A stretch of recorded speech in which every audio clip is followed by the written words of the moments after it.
Olá, sejam bem-vindos a mais um programa Por Dentro da Pós. Eu sou a professora Gisele Giesel, coordenadora de cursos de pós-graduação nas áreas de Psicologia e Neurociência. E hoje vamos falar sobre neurociência da felicidade e do bem-estar. E para falar sobre essa temática, convidamos a professora Viviane Oliveira de Mello, ela que é mediadora pedagógica dos cursos em que eu atuo como coordenadora. Tudo bem, professora? Tudo bem, professora? Agradeço mais uma vez por estar aqui, por esse convite. É sempre muito bom poder participar. Nós que agradecemos a professora, que já é uma figurinha carimbada aqui e sempre contribuindo com assuntos da neurociência, já é expert no assunto. Seja bem-vinda mais uma vez. Obrigada. Então, professora, quando a gente fala em felicidade, né? Felicidade sobre a perspectiva das neurociências, do que estamos falando? Então, a gente está falando de um construto que não é muito simples, né? Porque não é estanque. Então, aquela ideia da felicidade momentânea, passageira que a gente tem, está muito mais ligada com a ideia, na verdade, de euforia, né? Então, aqueles momentos grandes, explosão intensa, emocional.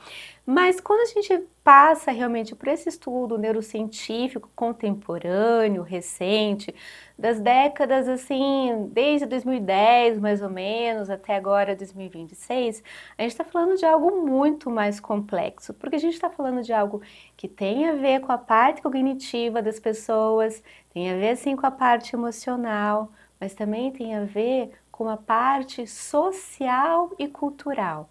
Então não é um ponto estanque também que a gente vai verificar quando se fala daí de sistema nervoso central, uma área específica que seja o centro da felicidade, é onde eu possa simplesmente medicar uma pessoa, colocar ali certas quantidades de hormônio e essa pessoa vai ficar feliz, como num passe de mágica, né? Que infelizmente é o que a nossa sociedade busca cada vez mais, esse prazer momentâneo, rápido, efetivo, que é o que acaba muitas vezes levando as pessoas a recorrer aí ao uso de entorpecentes, né, para ter aquele momento estanque, novamente a gente fala de grande prazer, mas depois a gente sabe que o inverso também é muito triste, né, dentro do sistema dessas pessoas e da vida. Então, né, de uma forma abrangente e geral. Quando a gente está falando de felicidade, bem-estar, no sentido da neurociência, a gente também vai se apoiar um pouquinho ali na psicologia positiva, né, do Martin Seligman, aonde ele vai mostrar que a felicidade é um modo de viver. Então está apoiado em tudo aquilo que a gente falou em programas anteriores, fica o convite, né, para quem quiser revisitar ali os programas. Quando a gente falou de habilidades socioemocionais, quando a gente falou de resiliência, flexibilidade cognitiva, porque são todas essas questões que vai dar o aporte para a pessoa viver feliz. Então, a neurociência vai falar tanto nos aspectos hedônicos, que é essa questão do bem-estar que as pessoas querem ter, do conforto, sim, mas também das questões eudaimônicas. Eu vou falar assim, nossa, que palavrão é esse, né? Então, é uma palavra já antiga, lá dos gregos, a filosofia grega, que vai mostrar o modo de viver bem, o modo de saber viver, de saber valorizar os momentos da vida. E aí a gente vai trazer muito da questão que as pessoas têm dificuldade, que é o quê? Do foco, de se manter no momento presente. Quanto mais eu me mantenho no momento presente, né, e não busco fugas, né, e pensamentos ruminativos, mais eu vou estar criando esses aspectos de felicidade. Então, a resiliência, eu ter engajamento com as coisas que eu realizo. Então, só para compreender, professor, desculpe lhe cortar, À mas vontade. assim, não existe conceito único então, tá? Não, não, A não. felicidade, ela é subjetiva Perfeito. e perpassa por vários conceitos, então, seria isso? Exato. A gente não tem nem uma categoria, né, que a gente possa definir com uma única palavra o porque também as pessoas gostam muito, né, quando a gente consegue, Sim. não, é isso. Algo Não, que não defina, tem exato. como definir dessa forma, e também não existe uma única área cerebral, um único neurotransmissor, um único hormônio que a gente consiga trabalhar, né, dentro dos organismos para conseguir esse construto aí da felicidade, não é assim. Então, mas o pessoal fala, mas é tal da serotonina, tal da dopamina, ocitocina, não tem, gente, uma Esses maneira. neurotransmissores, como que eles Eles funcionam? auxiliam realmente na questão do bem-estar, só que o que acontece? Há uma modulação entre eles. Então não existe uma quantidade onde eu possa pré-definir que eu tendo X quantidade de dopamina, X de serotonina, X oxítona, eu vou ter ali um momento feliz para a pessoa e vou conseguir manter ela em estado pleno de felicidade o tempo todo. Não é assim. Até porque muito das emoções que a gente tem e a gente trata como negativas é dentro da nossa percepção, mas todas elas são necessárias. É muito mais sobre como as pessoas enfrentam, veem as situações e conseguem passar por elas. Também não é você fingir que algo ruim não está acontecendo. Isso é psicologia positiva tóxica, né? É aquela felicidade das redes sociais. Todo mundo é feliz o tempo todo. Não, isso aí é Se tornou doentio. uma obrigação, né? Quase uma obrigação Exato. social de todo mundo ser Tá feliz a todo sorrindo o tempo todo. momento. Não, não é assim. Tem muito mais a ver com isso, com a forma com que a pessoa consegue enxergar o seu momento de vida. E está muito relacionado com o cultivo de relacionamentos, com o quanto que ela se sente de fato realizada. Então, quais são suas realizações? Você faz aquilo que você gosta? Você sabe, ao menos, aquilo que você gosta? Porque hoje também está assim, né? As pessoas não têm mais nem ideia daquilo que de fato elas sentem prazer em realizar, prazer em fazer. Então, tudo isso vai fazendo, né, esse nosso tricô, digamos assim, para chegar então no que seria essa felicidade e bem-estar. Mas é aquele estado geral. Então, tem a questão da euforia, que são aqueles momentos extremamente alegres, mas a manutenção da felicidade está muito mais naquela sensação que você sente, tá tudo bem, tô em paz, tá tudo certo, né? E isso realmente vai depender da forma como a pessoa olha cada momento. Não é, de fato, e novamente eu repito, negar que a pessoa não tem que sentir raiva, a raiva é importante, que ela não tem que estar, às vezes, triste, né? Ter esses momentos de tristeza. Não, muito pelo contrário, é importantíssimo reconhecer cada emoção e cada sentimento, mas está muito mais na forma como você lida com Administrar. elas, exato, como você consegue administrar isso. Por isso entra tão importante aquelas questões que a gente fala da resiliência e da flexibilidade cognitiva. Tá, partindo dessa fala da professora, nós fomos programados para ser felizes ou para sobreviver? Nós fomos programados para ser infelizes. Porque a gente tem uma rede neuronal que se chama rede de modo padrão. Essa rede é que faz com que a gente tenha pensamentos em relação a nós mesmos. Então, essa ideia de self, do eu, está relacionado a essa rede. Mas a nossa cultura, ela ensinou a gente a sempre pensar em relação a nós mesmos de maneira negativa. Então, é sempre, principalmente essa questão da comparação com o outro. Que rede social traz muito, né? Exato. Então, não, fulano está muito melhor do que eu, porque fulano faz muito melhor do que eu isso, porque fulano está muito mais bonito do que eu, porque a roupa, né, em tal pessoa fica muito melhor do que mim. Enfim, todos esses comparativos que nós vamos fazendo ao longo do tempo em relação a nós mesmos, vai ocasionando um estresse negativo em relação à nossa persona, né? Essa diminuição da autopessoa. E aí a gente não consegue ver as potencialidades, porque quando a gente também fala de felicidade, da eudonia, eu estou falando de quais são os meus potenciais, eu estou falando do florescimento da pessoa, que é tirar a pessoa daquela vida apática, né? Porque muitas vezes a pessoa não tem uma doença mental, não tem um transtorno, mas ela só é funcional na vida, ela só é funcional na sociedade. Ela trabalha, dorme, acorda e todo esse ciclo repetitivo tudo de novo. Automático todo dia. Exato, mas ela não sente a vida nela, né? Então, e para a gente sentir essa vida em nós temos que fazer o quê? Nós temos que estar engajados naquilo que nós estamos fazendo, e sentir o sentimento de pertença. Então, por isso que é importante também esse cultivo de Relações sociais. Então, até aquele estudo longo de Harvard, que está até hoje, tem um estudo de mais de 50 anos, né? Tem um livro, Jeito Harvard de Ser Feliz. O que eles verificaram nessas pessoas ao longo das décadas é isso.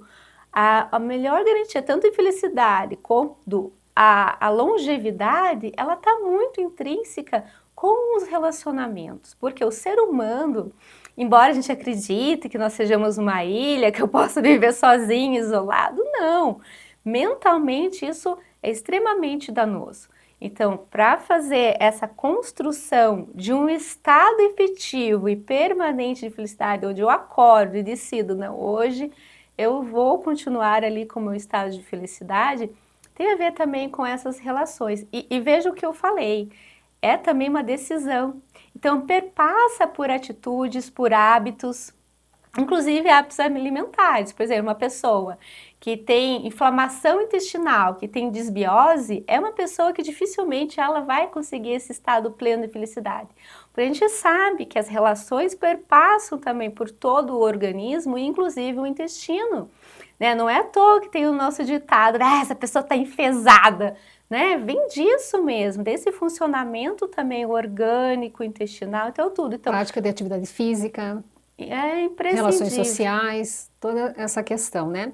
E a questão da prática de gratidão Meditação, e mindfulness, o que acontece com o cérebro, quem começa a praticar? Então, quando a gente fala de gratidão, não é? As pessoas às vezes falam assim, ai, coisa burra, então eu vou falar que eu sou agradecida por esse copo de água e já vou estar melhor. Não, é de fato você colocar a emoção, o sentimento nisso. Então, é no caso... E não banalizar. Exato, e não banalizar. Então, o que a psicologia positiva coloca é, na hora que você estiver indo dormir, pensar realmente em 5 motivos ali pelos quais você é grato, né? Então, ser grato realmente porque você tem acesso à água potável. Quantas pessoas nesse planeta não têm acesso nem à água potável? Quantas vezes você pensa, eu tenho uma cama para dormir. Mas de fato se sentir grato, por isso não falar por falar, mas quando você coloca a emoção, isso vai registrando na mente. E como eu falei, tem sim essas questões, né, neuromoduladoras, que vai envolver esses neurotransmissores, os hormônios e essa rede de modo padrão. O que acontece? O nosso sistema nervoso, ele funciona muito mais através de 2 neurotransmissores, tá? Que é o GABA, que é o neurotransmissor que inibe as sinapses, né? Pra gente comparar, seria mais ou menos como o sistema de freio do carro. Então, esse é o GABA, que é o ácido amino GABA-butírico. E nós temos o glutamato, que é o acelerador. Então, ele vai ativar todo o sistema. O que a gente precisa ter é equilíbrio entre esses 2 sistemas. E o que o sistema de gratidão vai fazendo por nós, juntamente com a meditação, as práticas de mindfulness, é dar esse equilíbrio. Então, através, por exemplo, do nervo vago, né, a gente vai conseguindo esse equilíbrio entre o sistema nervoso simpático e parasimpático, trazendo relaxamento, liberação de endorfinas e vai modulando toda essa neurofisiologia. E quando eu estou falando em modular a neurofisiologia, que é essa relação entre o glutamato e o GABA, eu não estou falando só disso, eu estou falando em conseguir se concentrar melhor, em ter melhores capacidades de funções executivas, que é a memória de trabalho, você conseguir melhorar a sua capacidade cognitiva, a sua capacidade de entendimento também do outro. E tudo isso vai perpassar por essa regulação. E vai dando com o cérebro que ao momento conforme você vai fazendo essas práticas, as coisas vão ficando automáticas e você começa a passar de fato a enxergar situações de uma outra forma, em virtude da neuroplasticidade. Então, o que eu estou falando é que uma prática simples, que é a gratidão, se bem feita, bem executada, você consegue uma neuroplasticidade tal que vai influir em todo o modo como você enxerga, percebe o seu dia a dia, vai melhorar a sua capacidade produtiva, então você vai se tornar mais produtivo porque você está tendo um outro engajamento, uma outra forma de se relacionar com as suas atividades e você vai conseguir também se relacionar melhor, porque você vai conseguir entender melhor também através da empatia o que o outro está te transmitindo, o que o outro está percebendo. As emoções do outro. Então você veja, parece uma coisa boba, vou ficar falando, eu sou grato por isso. Não, mas vai fazendo. Graças à neuroplasticidade, a gente vai conseguindo modular, né? Digamos assim, tem um maestro ali no nosso cérebro que vai regulando isso. E aí, quanto mais eu vou fazendo essa prática, mais regular vai ficando esse sistema nervoso. Quando nós estamos muito ansiosos, nervosos, eu tenho picos entre essas frequências sinápticas cerebrais.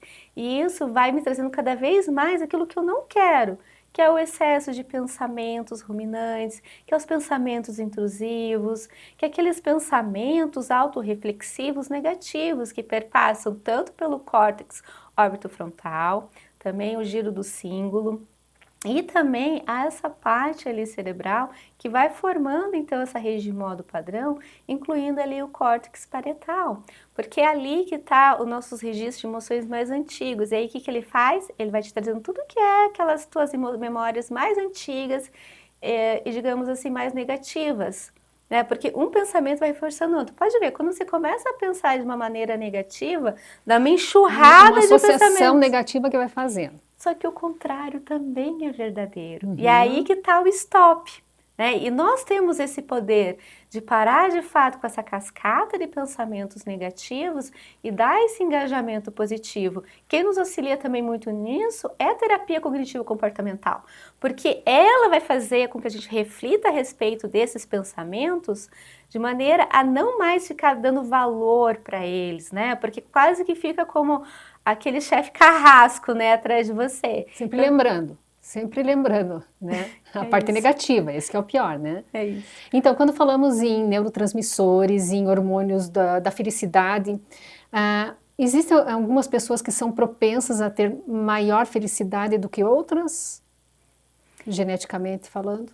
Tem um arcabouço genético, sim, e aí a gente pode entrar, mas também tem uma questão da epigenética. Então, assim, tem pessoas que são mais propensas, e aí entra de novo aquela questão das habilidades socioemocionais. Tem pessoas que naturalmente conseguem desenvolver essas habilidades de uma forma muito mais natural e positiva, no sentido de que elas não precisam tanto de um suporte, não precisam tanto de terapia, para conseguir realmente o desenvolvimento dessas habilidades. E tem outras pessoas que não, elas vão precisar, assim, de treino. E hoje tem vários treinos cognitivos, a gente pega até vários apps, que mostram como que você consegue ir treinando a sua mente, E quando a gente fala de mente, a gente está relacionando também com a parte emocional. Mas a epigenética vai mostrar pra gente isso. Ao mesmo tempo que eu consigo ativar certos genes através daquilo que está acontecendo no ambiente, eu consigo também desativar. Então, tudo vai depender do quê? A gente tem que lembrar que fenótipo, que é o que é expresso no gene, é o quê? É o que está escrito realmente ali no genoma, mais o meio ambiente. Então, depende muito realmente desse aporte também cultural.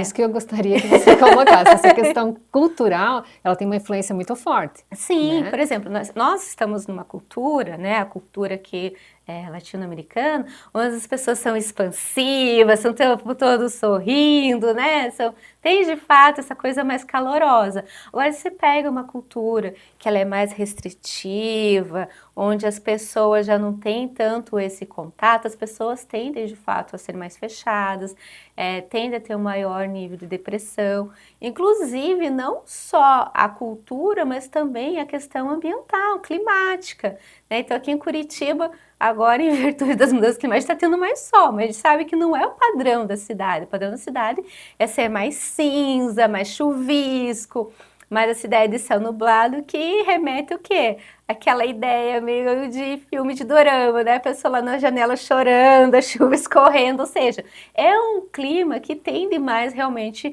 ao processo depressivo. E aí vai depender muito mais da pessoa, essa contrapartida para combater isso que o ambiente está mostrando. Então, culturas, por exemplo, europeias, que tendem a ser mais fechadas, então você também vai ter menores índices E com de relação felicidade. à felicidade, propriamente falando, questão cultural também está relacionada à segurança que a pessoa sente, né? Exato. A segurança. Caminhando, sim. Não, tanto é que tem países que já levam dentro do seu desenvolvimento humano, inclusive essa questão da felicidade. É Sim. claro, Uhum. gente, a gente não pode A esquecer segurança, também saúde e educação são a outros fatores pirâmide de também. Maslow. A gente só pode partir depois para as outras questões quando a base ali da Foi pirâmide suprido. foi suprida. Então a pessoa tem que ter, sim, a questão da segurança alimentar, da questão realmente de habitação, da segurança pública, ela conseguir andar sem estar o tempo todo em estado de alerta. Né? Um dos grandes fatores também que levam a esse estado de estresse, ansiedade extremo e doenças mentais é porque a gente está vivendo o tempo todo em estado de alerta, né? A amígdala cerebral está o tempo todo ali sinalizando perigo, perigo, perigo, perigo. E aí todo o eixo hipotálamo, hipófise e adrenal está o tempo todo ativo, espalhando uma bomba de cortisol. E é claro que daí para você conseguir fazer o efeito contrário disso, para manter a sua saúde mental e esse estado de felicidade que nós estamos falando, a pessoa precisa estar de fato enganjada nisso e querer fazer isso, porque de uma forma natural, o que a nossa sociedade tenta, em virtude de todos os problemas que nós temos, principalmente de ordem de segurança, é justamente o contrário. E aí nós estamos vendo esse número absurdo de pessoas que estão, inclusive, afastadas do seu trabalho em virtude de doença mental. Mas vocês vejam, é uma pecinha Sim, atrás da outra, não é uma condição só. Né? exatamente. São, né, uma variável imensa aí. Em relação ao sono também, em outra ocasião já falamos sobre o sono, né, da importância do sono para a vida e também para a felicidade. Isso, não tem como ser feliz sem dormir direito, sem dormir bem.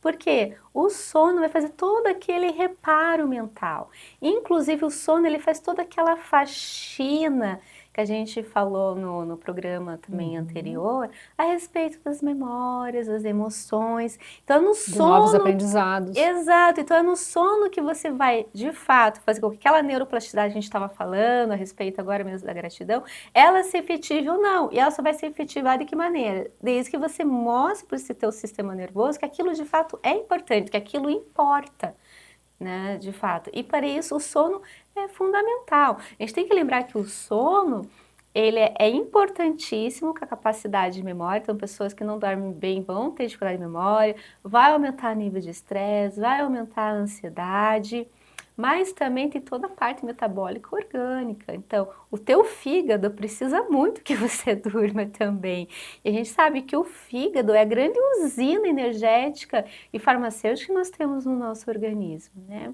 Então ele vai fazer uma série de trabalhos ali durante o sono, né? Um terço do nosso sangue, ele fica ali no fígado enquanto isso nós estamos dormindo, né? Passando por toda essa checagem, rechecagem, todo esse metabolismo. Os rins a mesma coisa, o coração, né? Também precisa, então o organismo como um todo vai precisar também dessa parte de reparação que dá o sono. E, gente, se o sono, a gente já falou da outra vez, se o sono não fosse importante, ele não estaria, porque pensa, enquanto isso nós estamos dormindo, nós estamos totalmente indefesos. Então ele é de fato uma construção evolutiva para que todos esses processos Possam se refazer, né? possam refazer, porque senão não tem como. Uhum. Tanto é que a pessoa privada do sono por longo tempo, ela perde suas capacidades mentais, ela fica louca e chega à morte, né? Infelizmente tem relatos, né, de pessoas em privação de sono que chegam a tal pico de cortisol, de estresse, que a pessoa acaba falecendo. A gente não entende muito bem como que essa parte da morte por privação do sono acontece, mas a gente tem já vários relatos mostrando que sim, a pessoa morre em privação intensa de sono. E para a gente fechar agora, professora, a felicidade, ela é um desejo, ela uma busca constante? O que que é? É um destino? O que é a felicidade? É uma prática diária? Exato, é um modo de vida. É um modo de escolha de vida. A euforia, sim, é aquela questão momentânea, como eu falei, mas a felicidade não. A felicidade é uma escolha.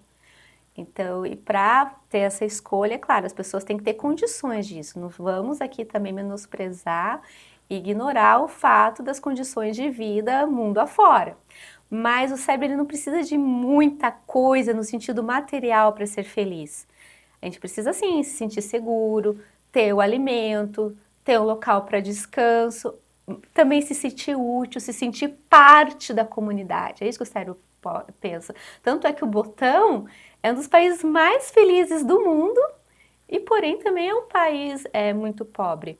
Mas a questão é essa, quando você garante o mínimo, né, necessário para o indivíduo sobreviver, florescer, crescer em suas potencialidades, o tanto de coisa material que a gente tem ideia, não faz mais sentido. É secundário. Tanto é que, ao contrário, muitas pessoas que são pobres, digamos assim, e ficam bilionárias, ficam com muito dinheiro, a maioria entra em depressão profunda. Porque é justamente o contrário, você começa a não saber mais em quem você confiar. Depois que todas as suas necessidades são supridas, quando o cérebro ele tem muitas opções de escolha, ele não sabe o que fazer e ele trava. E então a questão é essa, você tem que garantir sim o mínimo necessário para todos os seres humanos, né? E potencializar as capacidades inatas também das pessoas. Isso é que vai dar felicidade. É você poder fazer aquilo que você realmente gosta, é você ter o direito de descobrir aquilo que você gosta e essa comunidade como um todo te apoiar nisso, você sentir isso, que você tem aquela rede de proteção também por trás, né? Por isso que é tão importante o núcleo familiar, sabe? Desde pequenininho, as famílias ensinarem isso. Você errou, ok, errou, vamos aprender com isso e agora passar para frente. Não ficar insistindo, sabe? E rebatendo a todo momento, ó, tá errado, você só faz as coisas erradas, sabe? Todos esses tipos de afirmações negativas vão o quê? Fazendo com que essa potencialidade seja minada. E a pessoa vai crescendo com essas crenças limitantes e depois é um trabalhão no consultório para os profissionais conseguirem retirar isso mesmo. Mas então, resumindo a resposta, felicidade é uma escolha de modo de viver. Uma busca diária. Busca diária. Perfeito, professora. Chegamos ao final do programa, passou rapidinho. Esperamos em breve, né, voltarmos com um assunto relacionado à felicidade, ao sono, que está tudo interligado e que faz parte do dia a dia de todos nós. Agradeço a sua participação e agradeço a participação de todos que estão nos assistindo. Até o próximo encontro. Muito obrigada, até o próximo.